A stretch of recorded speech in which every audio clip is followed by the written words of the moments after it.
it lets people get into trouble because you will take out that loan, you will pay off your outstanding debts with your credit cards, which are usually at today. Credit cards can be 25% plus, and that's a norm.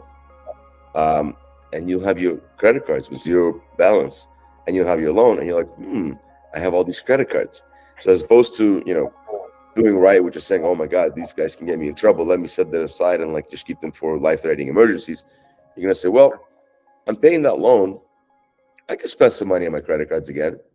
And the problem Right. is you'll get that loan and then you'll get that credit card debt again once again because most debt consolidation loans don't force you or don't enforce that you're going to close your credit cards. Some will say, hey, listen, we're going to pay off your credit cards, close them.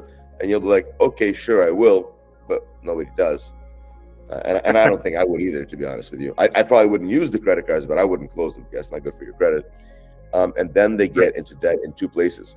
You have that loan which is hanging on your balance, and then you have those 0%, $0 credit cards. You'll start spending little by little, and you'll get right back to where you were just because you could, just because the credit was available.